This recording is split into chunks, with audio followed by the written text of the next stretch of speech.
कक्षा 7 की संस्कृत कक्षा में आपका स्वागत है। चौथे पाठ की शुरुआत करते हैं। चतुर्थ पाठ सुभाषितानि। इस पाठ में श्लोक है, श्लोकों के अर्थ जानते हैं।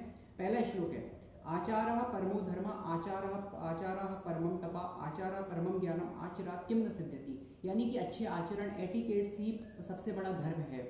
आचारः परमं तप यानी अच्छे आचरण ही सबसे बड़ी तपस्या है। आचारः परमं ज्ञानम अच्छे आचरण ही सबसे बड़ा ज्ञान है। आचरात् किम न सिद्ध्यति हम अपने अच्छे आचरणों के द्वारा एटिकेट्स के द्वारा क्या सिद्ध नहीं कर सकते, इसीलिए हमें अपने जीवन में आचरणों को अपनाना चाहिए। दूसरा श्लोक है श्रम एव परो यज्ञः श्रम एव परम तपः नास्ति किंचित श्रमासाध्यम तेन श्रम परो भवः। इसका अर्थ है श्रम यानी परिश्रम, मेहनत ही परम यज्ञ है, सबसे बड़ा यज्ञ है। परिश्रम यानी कि मेहनत ही सबसे बड़ी तपस्या है। नास्ति किंचित श्रमासाध्यम मेहनत करने के बाद कुछ भी असाध्य नहीं रहता। जो लगन से मेहनत करता है वो हर वस्तु को पाता है। तेन श्रम परो भव, इसीलिए श्रम करने में, मेहनत करने में कभी आलस नहीं करना चाहिए। तीसरा श्लोक है पृथिव्याम त्रीणि रत्नानि जलमन्नम सुभाषितम मूढ़े पाषाण खंडेषु रत्न संज्ञा विधीयते। पृथ्वी पर केवल 3 ही रत्न हैं, इसके अलावा कोई रत्न नहीं है। 3 रत्नों की गिनती बताई गई है। जलम अन्नम सुभाषितम यानी कि जल, अन्न और अच्छी वाणी। जल से ही हमें जीवन प्राप्त होता है, अन्न से ही हमारा शरीर पुष्ट होता है और विकसित होता है, और अच्छी वाणी से ही हम दूसरों को संतोष प्रदान करते हैं और अच्छी ख्याति पा सकते हैं। इनके अलावा चौथा कोई रत्न नहीं है। मूढ़ पाषाण खंडेषु, जो मूर्ख लोग हैं वो पाषाण के टुकड़ों में यानी मिट्टी पत्थर के टुकड़ों में रत्न संज्ञा विधीयते, उनको रत्न संज्ञा देते हैं, यानी उनको हीरे मोती जवाहरात मानते हैं, जबकि हीरे मोती जवाहरात केवल ये 3 ही हैं। चौथा श्लोक है नास्ति विद्या समम चक्षु नास्ति सत्य समम तपः नास्ति राग समम दुखम नास्ति त्याग समम सुखम। इसका अर्थ है कि विद्या के समान चक्षु नहीं है, यानी विद्या के समान आंखें नहीं है कोई दूसरी। नास्ति सत्य समम तपः, और सत्य के समान कोई दूसरी तपस्या नहीं है।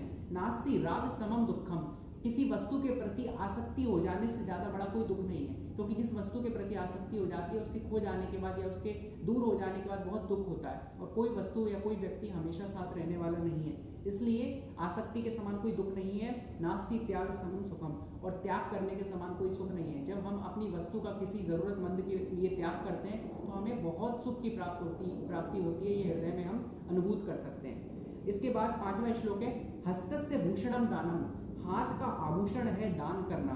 सत्यम कंठस्य भूषणम, और कंठ का आभूषण है सच बोलना। श्रोत्रस्य भूषणम शास्त्रम, कानों का आभूषण है शास्त्रों को सुनना, अच्छी वाणी को सुनना, अच्छे वचनों को सुनना। भूषण है किम प्रयोजनम, फिर आभूषणों को धारण करने से क्या लाभ। जब यही सारी चीजों के आभूषण हैं तो इन्हीं आभूषणों को हमें धारण करना चाहिए।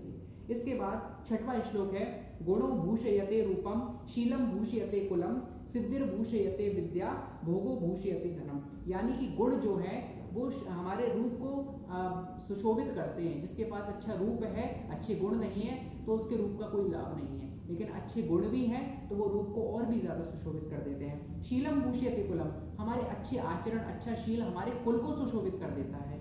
सिद्धिर्भूषयते विद्या, और हमारी जो विद्या के प्रति सिद्धि है यानी जो आसक्ति है, हम अगर सफल हो जाते हैं तो हमारी विद्या को सुशोभित करते हैं।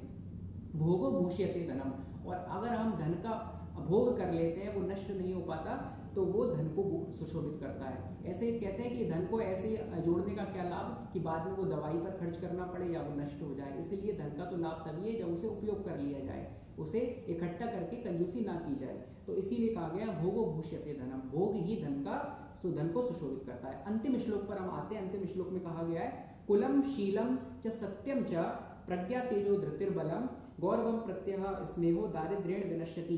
अच्छा कुल, शील, सत्य, प्रज्ञा यानी कि बुद्धि, हमारे अंदर का तेज और हमारे अंदर की बुद्धि और बल।